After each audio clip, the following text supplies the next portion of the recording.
All right, here we are at episode 7 already of Merriwether's World.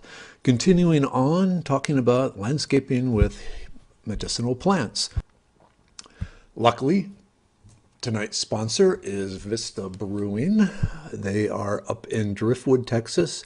They are a resort brewery sort of thing, a destination for the day, not just for a few hours. And if you see at the bottom there, we actually have collaborated on beer. They have the Merriwether beer, which is pretty awesome. So we'll be casting shouts out to them tonight. Hopefully the owners will join us. I'm looking at multiple screens here and just trying to keep track of what's going on. Okay, yeah, this is trying to get things all juggled here. So, like I said, we were talking about landscaping with healing plants. Last week we did trees. We did not even get through all the trees. One thing I found is talking about 2 plants and then stopping for questions seems to be good as far as dealing with the lag. So landscaping with healing plants. Let us move to the presentation. All right. So last week we covered the cautions, how you use the plant, the concoctions, and then the plants themselves. We're going to do the same thing today. So just for new viewers and people that are coming in late to the game, let's just talk quickly about the cautions. And what it boils down to is just because it's natural does not mean it's safe. Let's see, we're just again looking here and no, okay. Wait, am I live? I hope. Wait. It might have been doing nothing.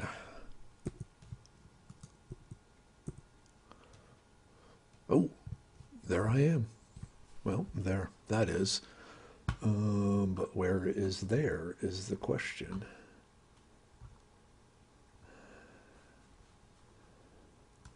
Technical difficulties, please stand by. Oh, I see the word live.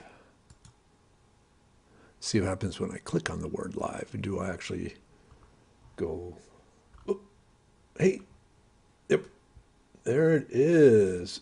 All right. Good evening, Wade. Good evening, Kevin. I don't know how long this has been going. So again, just a quick recap. Tonight's sponsor is Vista Brewing, and if you can see that, Vista Brewing, makers of Merriwether beer. Isn't that cool? Okay, so, and let me just, oops, throw this in there. Like I said, I do not have mini weather tonight. It is Spirit Week, aka homecoming week at her high school. And apparently it's very tiring. She's asleep on the couch, and I'm not a brave enough man to try and wake her. Okay, so I'm, like I said, juggling everything here tonight. Now, moving on to landscaping with healing plants, the purpose of episode 7 here. So, like I said, last week we talked about trees, and we're going to continue on, whoops, on things. But again, I want to go over the cautions, the concoctions, how you make the medicinal concoctions, and then we'll actually talk about the plants. So, cautions. Number 1, nature does not mean risk-free. There are certain plants that in small doses are very healing, and if you go up a bit, you end up in all sorts of trouble. There's a common phrase in medicinal chemistry that the difference between medicinal and poison is dosage. So there can be dosage risks and there can be side effect risks. Quinine is a very common medicinal herb used to treat malaria and so forth, but if you get too much of it, it causes all sorts of its own health issues. One in particular is ringing ears. So, you have to, can't constantly be drinking gin and tonics. Okay. Number two, there aren't any magic cures in nature that have been found. Like I said, I'm a Western-based scientist. I spend my days doing chemistry, trying to get the fundamental matter of the universe to do what we want, and somewhat successful. But one thing that's taught me is that I need proof. I can't just say, I believe this will happen, so it will happen. That's not how chemistry works. So there's a lot of undocumented cures out on the internet. The plants that I'm talking about tonight, they have all the specific properties, medicinal properties that they have been proven to me by Western science. So that's the route I take into the whole herbal medicine sort of thing, that I need proof. Call me a doubting chemist. Okay, and then the last thing with plants is that the concentrations of the medicinal compounds in them can vary widely from plant to plant. That's just a property of the wonderful world of plant genetics and wild genetics in particular, that they have not been bred to produce a specific known level of specific compounds. It's just a roll of the dice each time. So knowing how much medicine you have in your concoction can be a little tricky. It's, guesswork, really. Okay, looking over.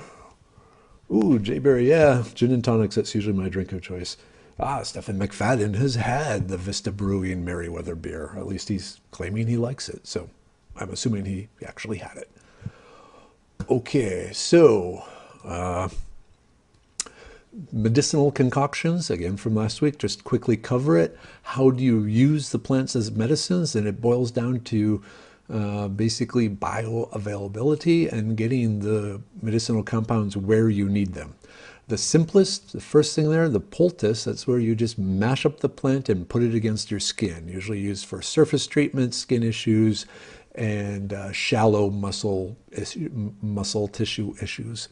A tisane is the proper word for herbal tea. Technically, a tea requires at least part of it to be from the tea plant, the Sensinea. And if there's no tea plant in it, you can't call it a tea. So they call it a tisane. And that can be achieved by an infusion where you soak the plant in hot water, or a decoction where you actually boil it.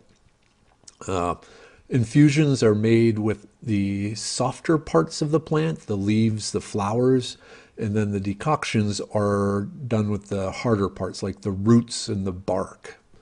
So, but they're both water-based infusions, if you will. Okay, tincture, that's when you soak it in drinking alcohol, so ethanol, usually brandy, vodka, Everclear, depending on the strength of the ethanol you need to do the extractions you're trying to attempt. But a tincture is just the plant soaked in some form of consumable ethanol. Now, an elixir, you start with the ethanol, but you also add in honey to it. So you have basically a mixture of plant, ethanol of some sort, and honey. And that gives different properties, among them being it usually tastes a lot better than just a straight tincture. Then sticking with the honey for a bit, the oxymel, that's where you have a mixture of vinegar and honey. Usually in that case, the vinegar is apple cider vinegar rather than just your straight white vinegar. Apple cider vinegar in itself has a number of medicinal properties. And when you combine it with honey and then different herbs, you get some really good medicines. Now, a syrup is basically making your own honey from a plant, where you combine the plant, water, and sugar and boil it down until it obtains a desired consistency, until it becomes thick like a syrup. So just a plant, water, and sugar. The main reason for doing syrup is to either cover the flavor of a bad tasting plant.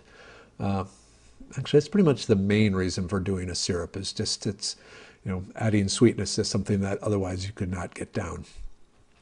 Okay, a liniment, that is where you soak the plant in some non-consumable alcohol, usually isopropanol, rubbing alcohol, that you just use externally, not internally. But it helps absorb the compounds into the skin, but you don't drink it. An oil infusion is where you put the herbs or the plant material in some sort of plant oil, anything from olive oil or sunflower oil or walnut oil or anything like that, and infuse the medicinal compounds from the plant into that oil to use again applied surfacely. The two ways of doing the oil infusion, there's the fast method, which I use, is where I put the plants in a, let's say an olive oil base, and then heat it up to about 140 degrees, between 120 and 140, and just leave it there overnight. And that speeds up the diffusion process and gets the compounds into the oil much quicker. The slow version is you put the plant material in the oil and set it on a sunny windowsill and let it sit there for 6 to 8 weeks and just let it slowly diffuse in. My issue with that is I'm a little concerned about the oil becoming contaminated with some sort of microbes or something. So doing the hot method, to me at least, somewhat sterilizes the oil and reduces the chance of adding an infection to an infection, really. Okay, and finally a salve, also called an ointment. That is where you thicken up the infused oil by adding beeswax to it, just to give it a thicker, more firm consistency. Okay, looking over at the questions. Do we have, here, I'll even do this. Okay, looking at the question. Hey, there's Brendan. Kevin Rust, oxymel shelf life. So the vinegar honey mixture, those are very stable. Just about a year, really. If you think about it, the vinegar works like a pickling juice, and then the honey itself has antibacterial, antimicrobial properties. So between the vinegar and the honey, it gives it the same shelf stability that a regular tincture would have. Rayla Stander, hello from Lubbock, Texas. Wow, Lubbock. I haven't been out there in a long time. I miss Lubbock, actually.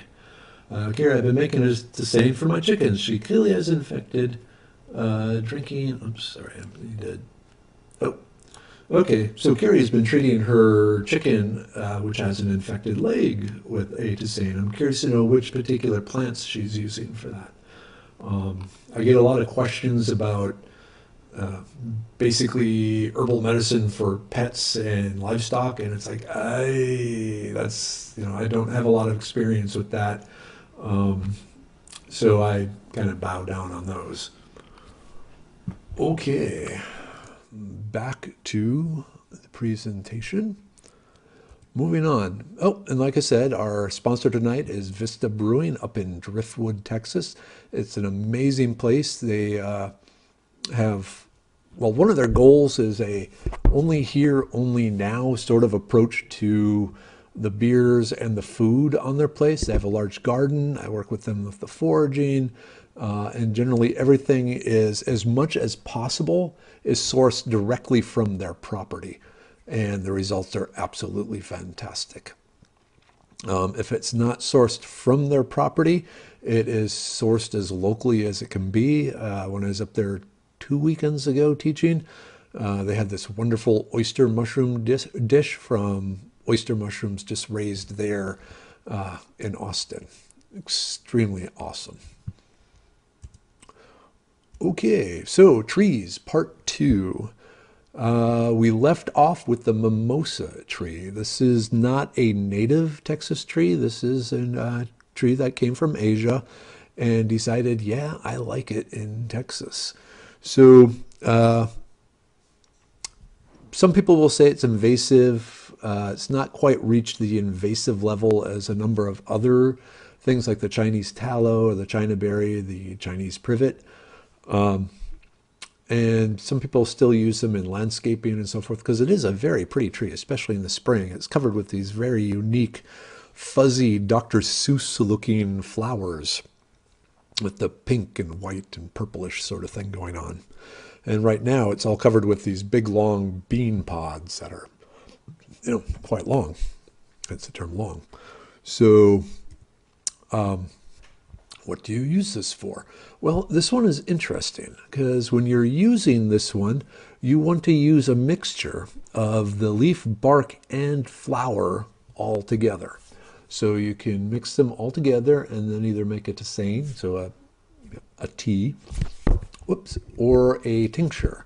My personal preference in this case is the tincture, where I just put the bark, the leaf, and the flowers all together in a jar and let them soak in vodka.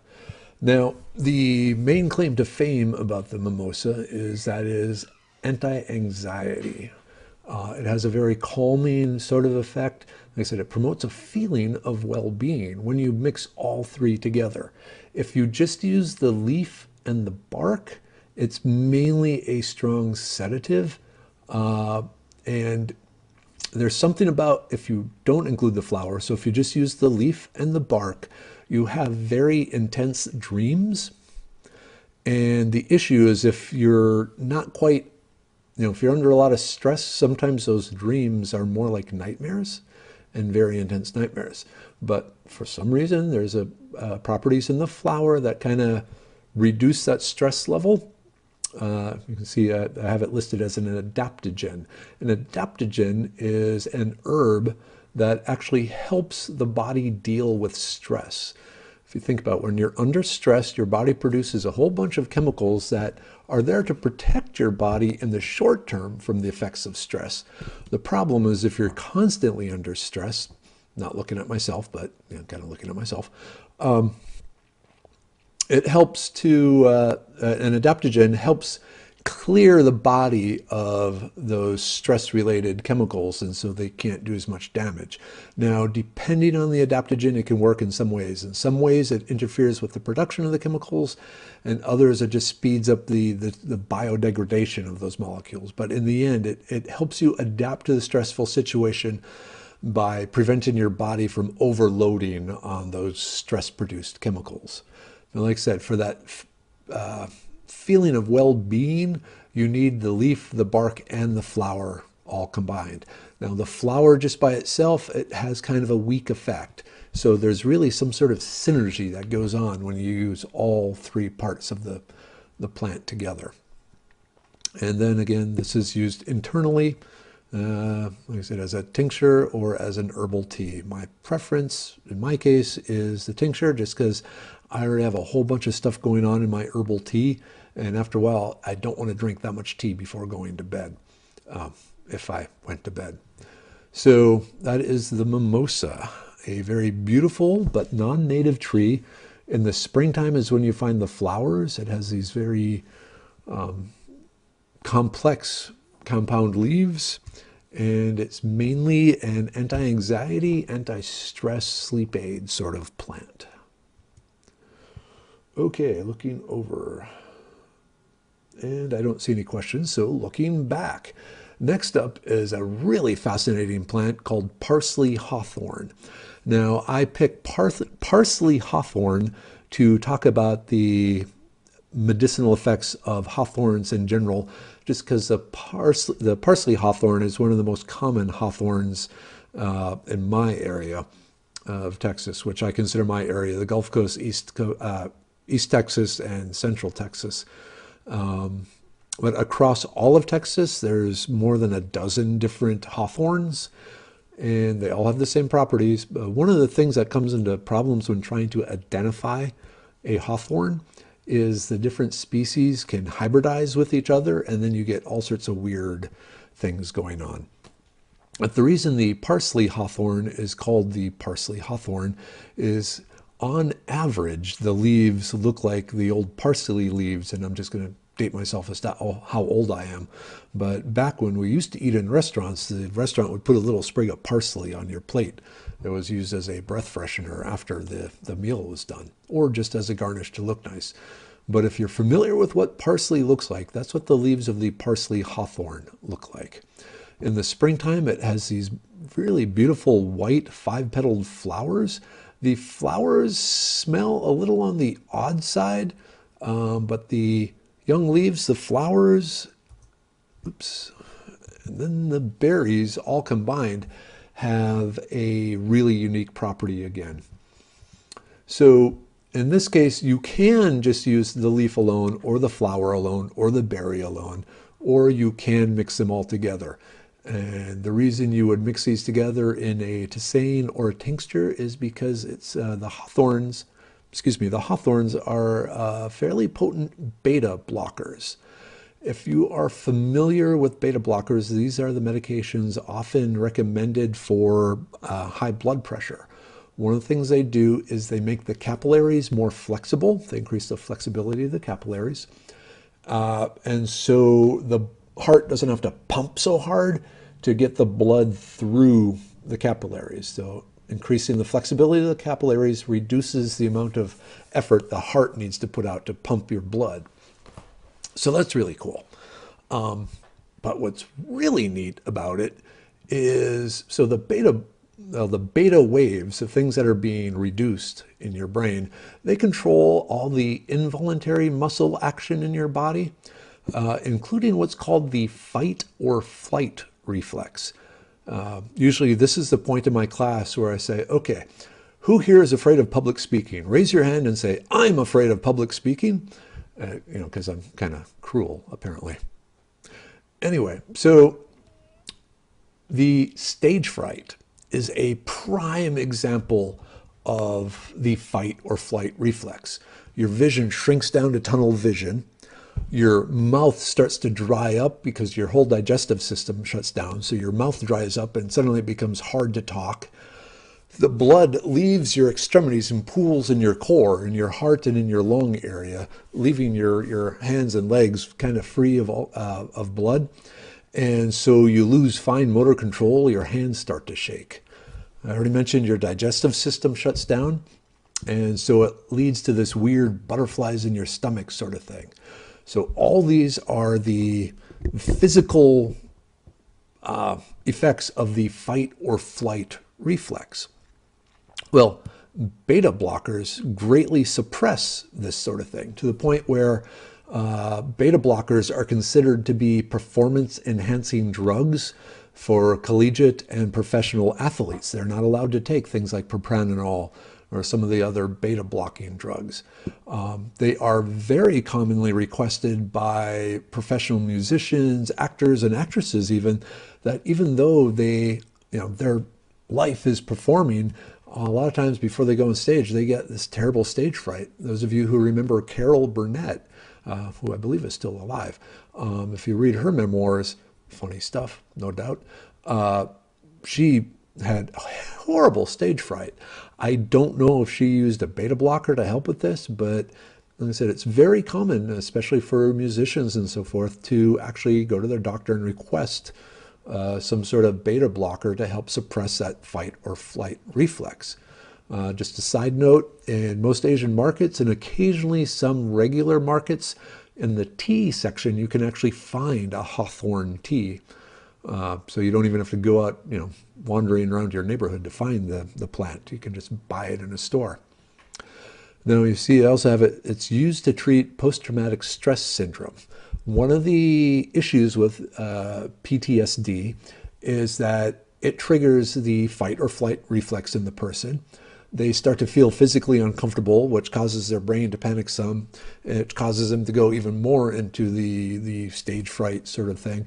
And you end up in this really bad feedback loop. Now, if you break the physical response, oops, I keep hitting my microphone. If you break that physical response, the feelings of the fight or flight reflex, you can actually then, I should say this is done by professional therapists. It's not something you really want to try at home, but they would give the, say a soldier, some form of beta blocker, and then slowly talk them through whatever event caused the PTSD. And over time, in many sessions, they break that feedback loop, and it greatly has reduced the post-traumatic stress syndromes.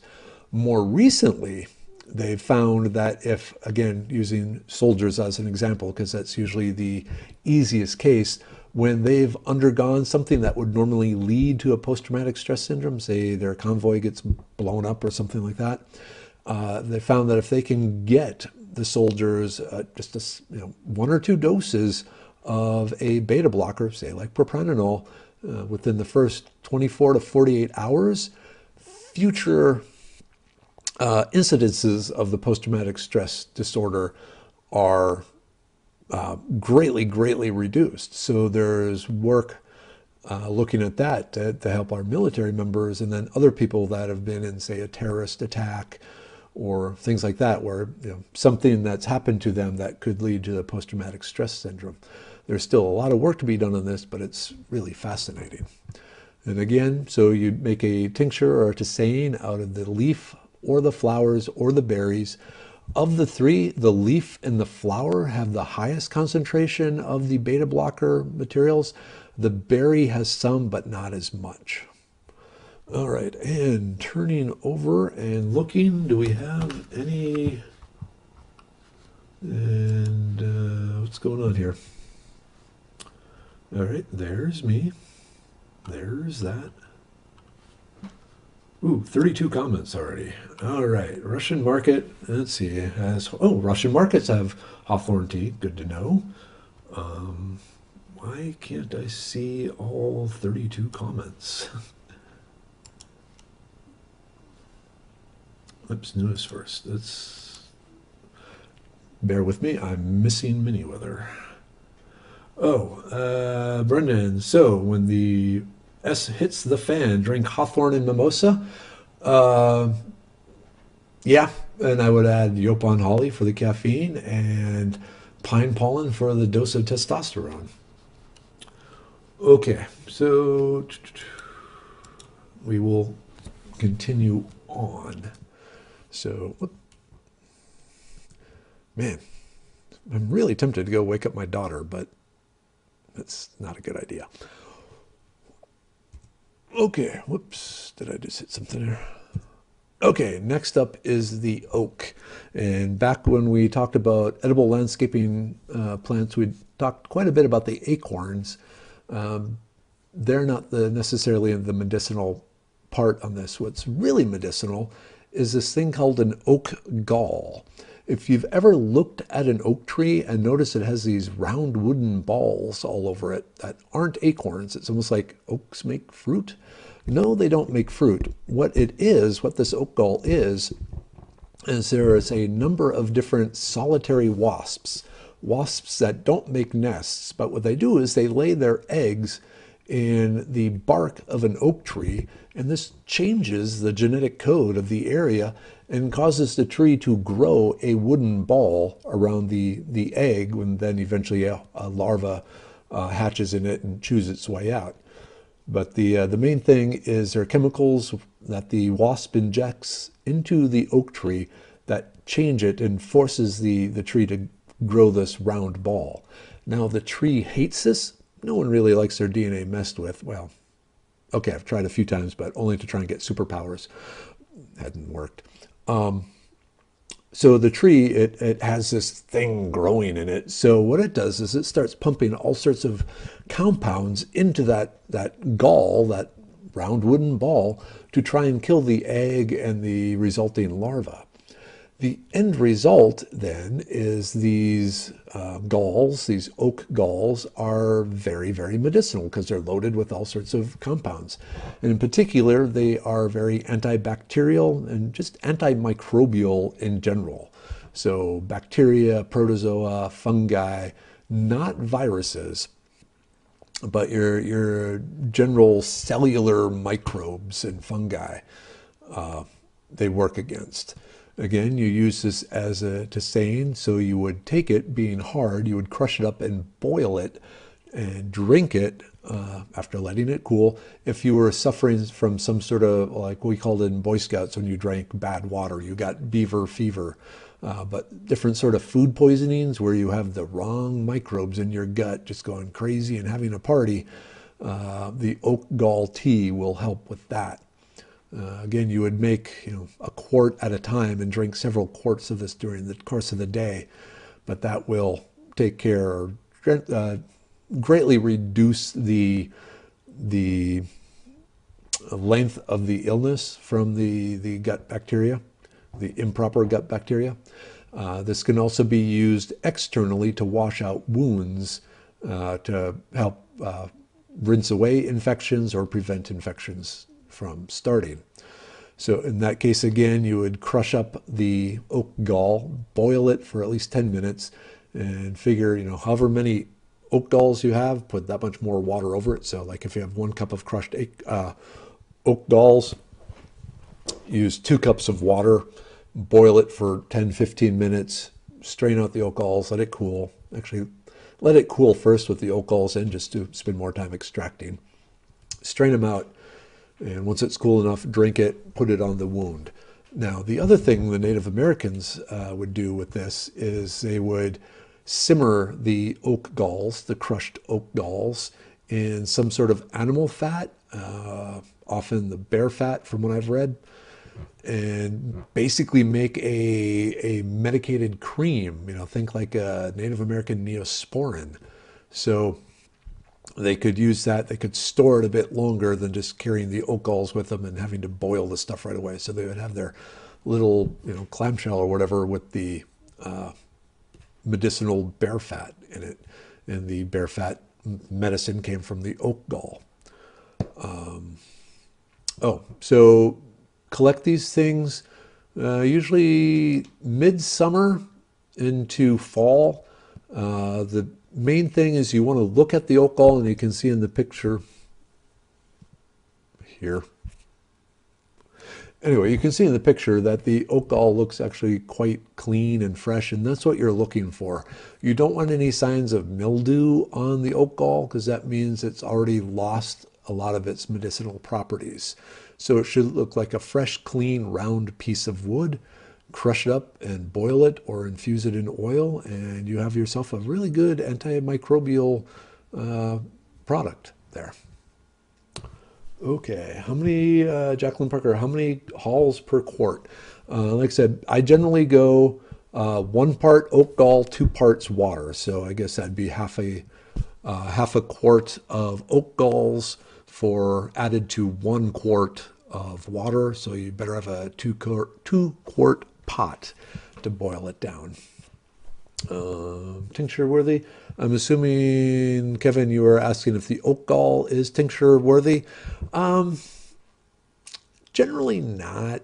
The particular compound, the gallic acid, is one of the big ones, and it's actually not super soluble in the ethanol, and the resultant flavor isn't all that great.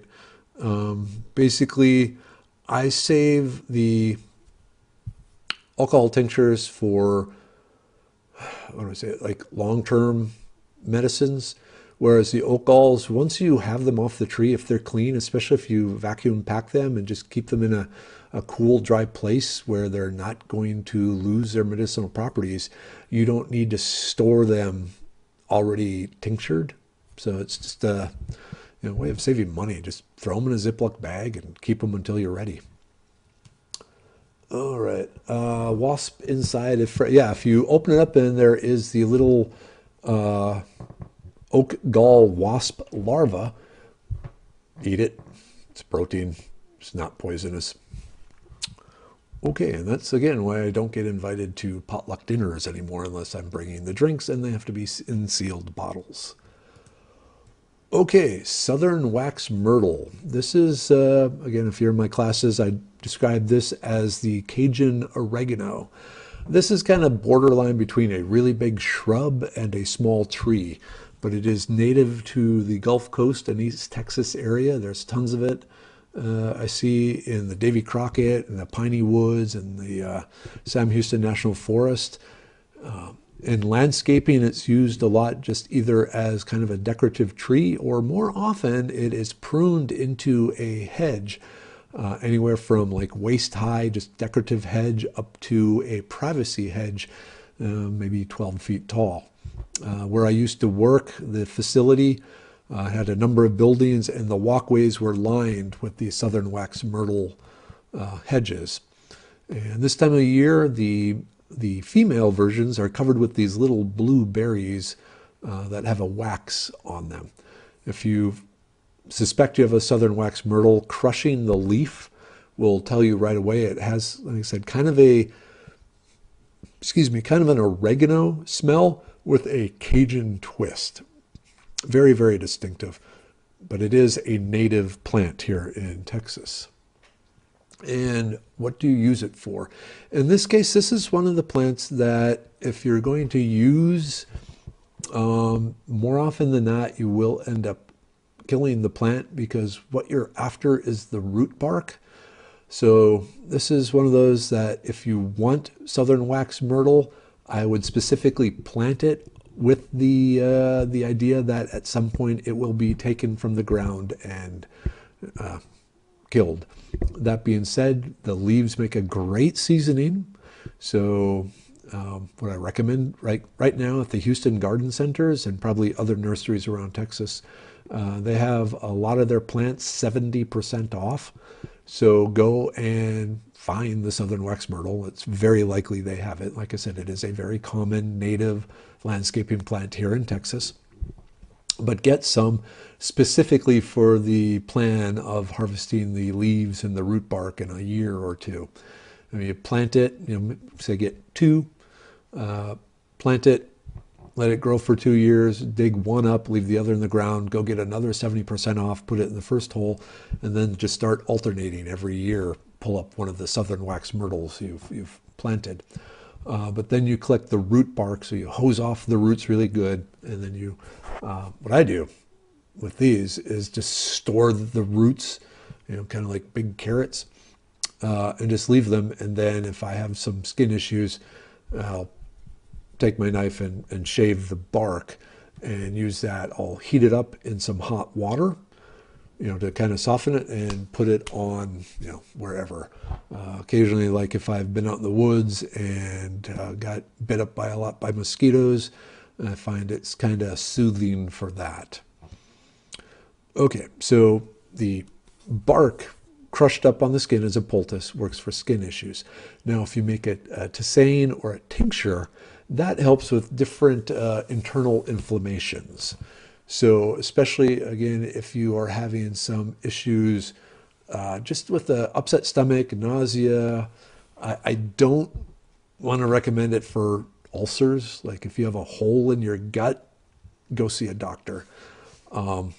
But just your general, upset stomachs or urinary tract sort of thing, the southern wax myrtle root tea or tincture helps with that. It is somewhat of a diuretic, especially if you drink a lot of it. So it also has been shown to help flush out kidney stones and maybe just a teensy bit reduce some of the pain because it does help soothe damaged tissue. It has some minor pain relieving properties, or I'm not sure if it's really pain relieving or pain numbing, which I guess is kind of the same, but from a chemistry point of view, they're slightly different. But whatever it does, it actually helps soothe different internal inflammations. So think of it as basically when something is irritated, get some southern wax myrtle on it. And I just need a drink of water here. Okay. What time is it? Wow, 8:39 already. So looking over here, best book on explaining chemical. Let me go to camera 2. So Jackie asked the best book for learning the chemical components. That would be the Herbal Vad Mecum by Gazmend Senduri. I can never pronounce his name. But let's see here. Whoops. Will it focus? Maybe not. Oh, it's trying.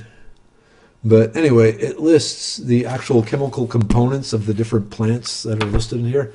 Like ginseng, it has terpenoids, saponins, ginsengenoids, panoxasoids, glycopeptides, polysaccharides, polyacetylenes, volatile oil, starch, blah, blah, blah. So this is the first one I go look at for the chemistry of the herbal plants. And then Charles W. Kane, the herbal medicine of the American Southwest, has a lot of plants specific to this, the southwest area that aren't included in the herbal vademecum. Both these books, hey, I can, just a second here. All these are available at my Amazon store. And let me just put a link up here. So those of you watching at home, which I hope you're doing and not watching here, what I just put up in the thing there is a link to my Amazon store. I have a number of different aisles in that store. One of them is devoted to herbal medicine and making herbal medicine and learning about herbal medicine. That's the link I just put up. And it includes the books and some gear and so forth that I recommend if you want to make your own herbal medicine. If you buy anything from that, I get about 6% of the cost. So this is just Amazon saying thank you for me for sending people to them. So that's the one of the main ways I get funded from all this is just money from Amazon. And of course, by money, I mean Amazon bucks that I can then spend at Amazon. But yeah, those are the two really good ones. Looking, sweet, another new book to acquire. Oh yeah, Sarah Paul, there's multiple good ones out there. Okay,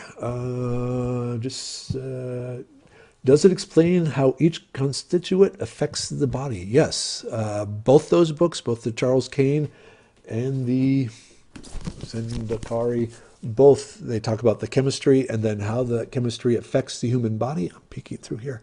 And then how to best access those compounds through a tincture, through a tisane, through a decoction, through a liniment, infused oil. Because if you remember way back in chemistry class, you might have heard the term like dissolves like. And so different molecules are best extracted from a collection of molecules by a particular solvent. So those books mention how to do that. Okay, back to the presentation. So Southern Wax Myrtle, like I said, a soother of inflamed tissues, which now that I think about it, with all the hot, spicy food Cajuns produce, maybe this is their secret trick for dealing with that. Cool. I think I just figured something out. Oops. Okay, sweet gum. Wow, 843. Sweet gum. This is that annoying tree that no one likes in their yard because it drops these painful little spiky balls on the ground and they hurt. And when you hit them with a lawnmower, they go flying out and take out a window or scratch your car or just generally make life difficult. So, why would you want a sweet gum tree in your yard? Because they're really a pain in the tuchus. Well, because they actually have a huge number of medicinal properties. So starting with just the leaves and the bark and the seeds, again, used individually or together, it doesn't matter. But the leaves, bark, and seeds are proven antimicrobial and antiviral. So they're really good for your most sicknesses, most bacterial or viral sicknesses. Those of you who know anything about Tamiflu, one of the starting molecules for the Tamiflu molecule is shishimic acid, which is generally found in star anise herbs. When we had the big problem with the flu a number of years ago and the Tamiflu stockpiles were starting to drop down, they were looking at alternative sources of this particular starting molecule, and the sweet gum tree, those spiky balls turned out, or the seeds in them in particular, turned out to be a really good replacement source for the precursor for the Tamiflu. And there's even on their own, they've shown some antiviral properties. Now, what's really interesting, though, is the sweet gum sap. And this is obtained by basically cutting a V shape in the trunk of a large sweet gum. The sap oozes out. It's kind of a white chicle, natural rubber sort of material that comes out and dries up there, and you peel it off and you take it and you soak it in water to make a tisane, or you soak it in alcohol to make a tincture, and it has some amazing properties. One of the biggest and most important is they have shown that it helps fight cancers. Inside the human body, it does help fight cancer, which is pretty dang awesome. Like the leaves, bark, and seeds, it is antimicrobial, so it has that property. Antiviral, it's a cough suppressant, so that's always good. Anti-inflammatory, so if you got swellings inside or outside the body, really.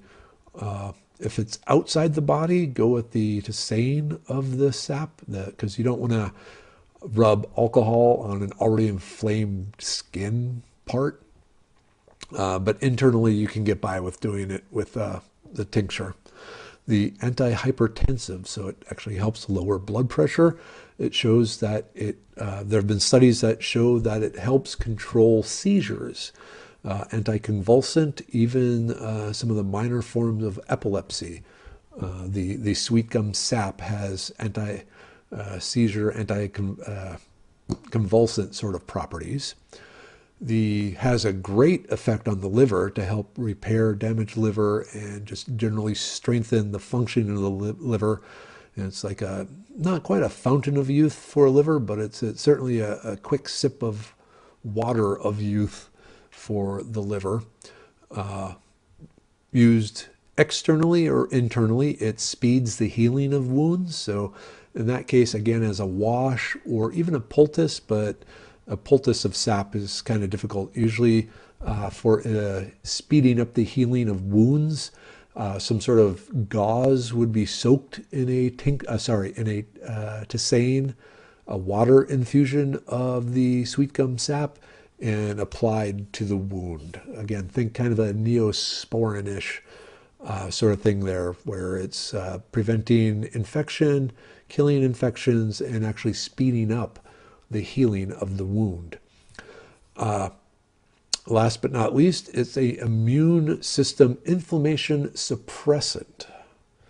So if you have one of the sorts of issues where your immune system is causing just basically fighting itself, so lupus is a good example of it.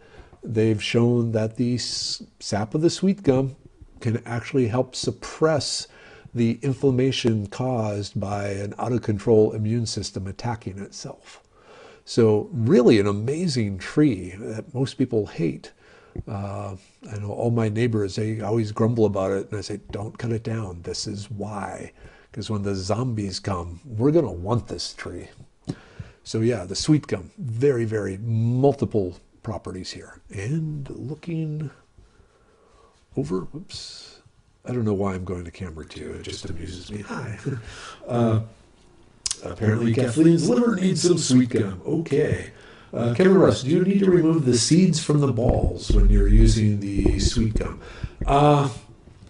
That is kind of tricky. The best thing is just mash the whole thing up. Put it in a vise and just crush the balls, and then kind of mash the seeds up. If you have a really potent food, you have those mixers and stuff. Yeah, so you could probably do that. Jackie, I've tasted inner bark and gumball brandy tincture and is amazed how sweet it was.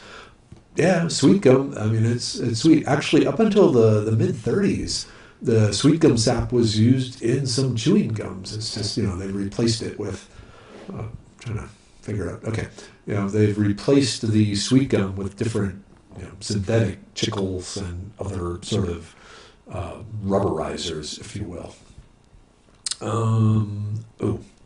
Just a minute here. When we are on camera 2, let me do this. Okay. You know what? I'll just go back to Facebook Live. Oh, wait, everything went away. Can you hear me?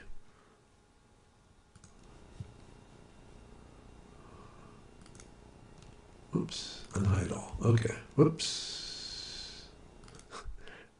Okay, I think we have it. Okay, this is what happens when I don't have Merriwether here to do all the electronic stuff.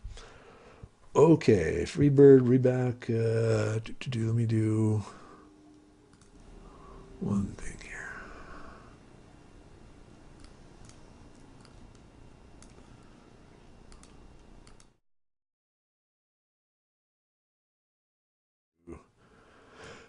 Okay, I need more arms and more time. Wow, it's 8:50 already. So, and we're not even done with trees yet. So let us continue with the presentation before I...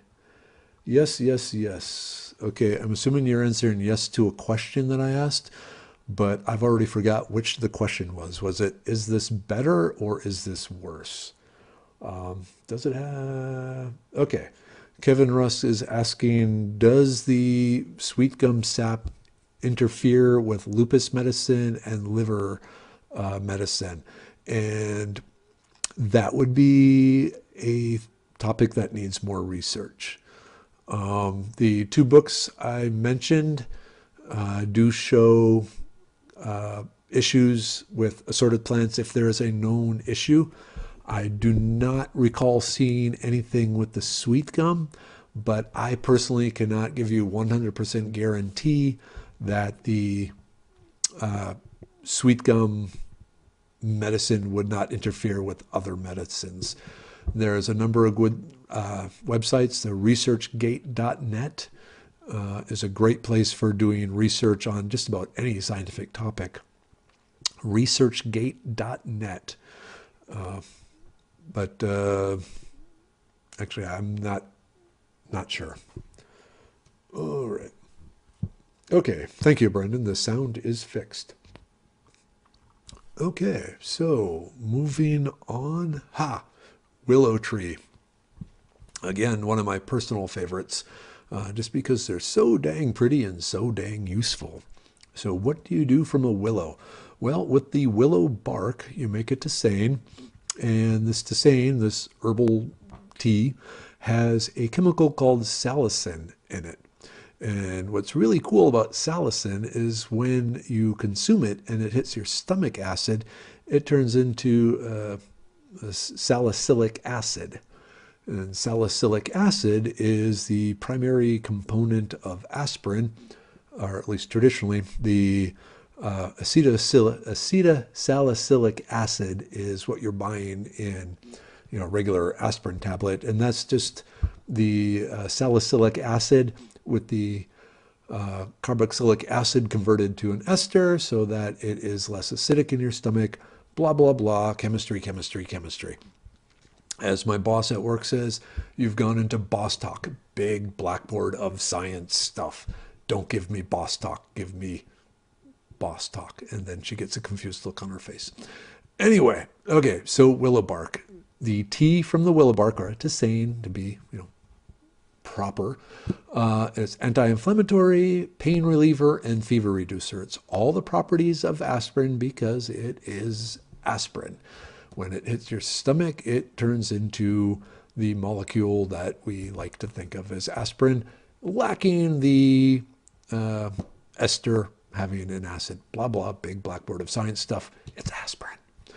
Okay, so the willow leaf, poultice of that, it does have some of the salicin in it, but it helps soothe minor skin issues. Again, minor first-degree burns, some rashes. If I'm out in the woods and I've been just hard on my body and like my elbows are getting kind of irritated or something because I'm down taking pictures of plants, or a mosquito bite, I'll chew up some leaves and slap it wherever.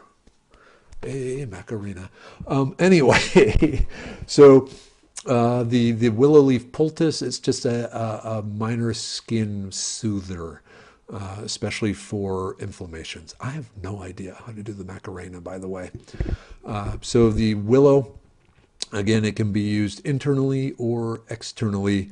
The bark being an aspirin, I almost say aspirin is a substitute for willow bark, and then the willow leaf being used as a poultice to soothe minor skin inflammations.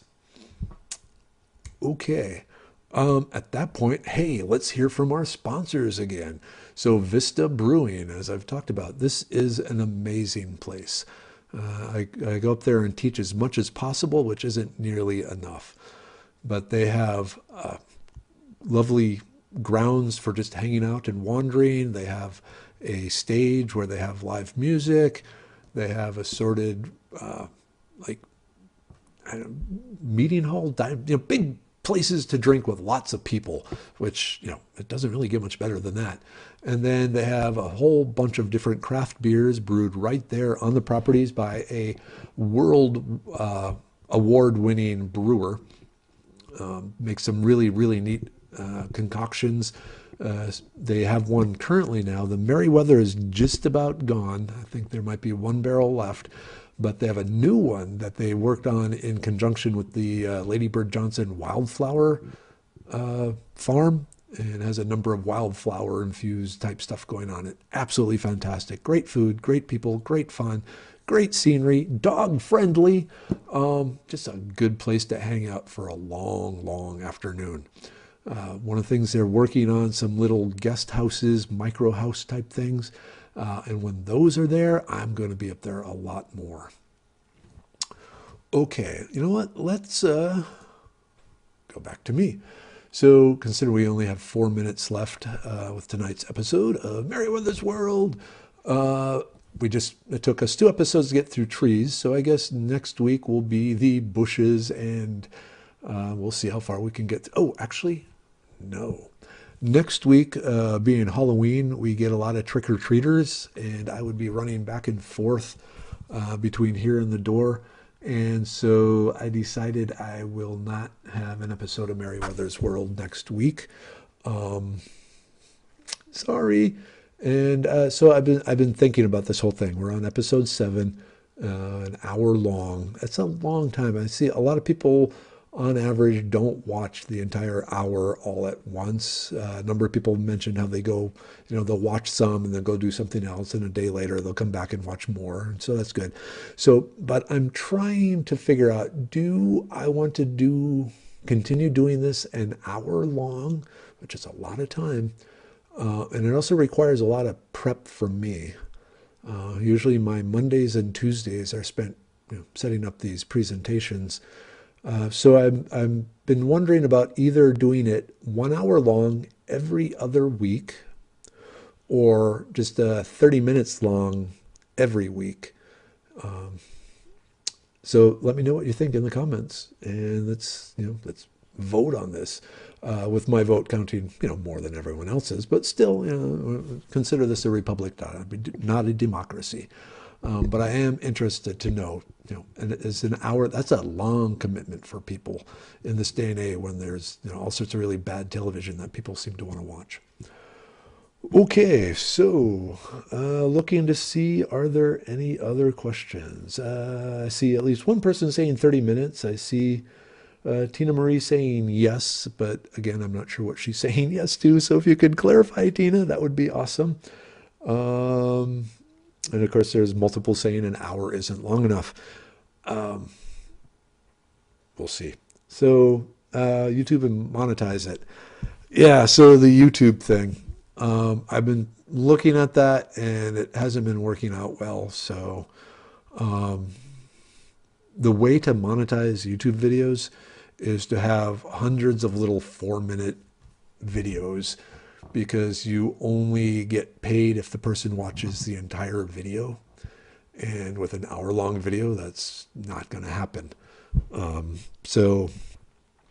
of the things I'm thinking, if I go every other week, the week I'm not talking, I would work on a number of YouTube videos. Like I said, I have some ideas in mind. It's just time-consuming to edit. I'm working crazy hours. I got home just a few minutes before the thing started, when around 6:30 there. Side note, my paint stripper Max, will be in stores here, Lowe's, the week before Thanksgiving. And right now we are currently trying to get it up in Canada too. So if there's anyone watching from Canada, go to the Lowe's and look for the Strip Max Gel Paint Stripper, or the Strip Max Liquid, or the Strip Sure Liquid. Those are mine. Really cool technology. Wow, 8:59.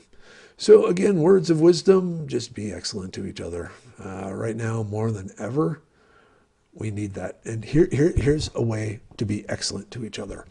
And you are driving down the road, especially like I do, an hour through Houston every day, and you see someone with a bumper sticker you don't approve of, wanting to merge over, let them merge over. An act of kindness to your enemies is one of the greatest things you can ever do, one of the most noble things you can ever do. Okay, at that point, I am going to stop the video and head over to Macarena. Head over to the Facebook and start answering questions I missed. So, like I said, not next week, but the week after. Until then, I love you all. I do. I really love you all. It's just awesome to be a little tiny part of your life. But until next time, good night.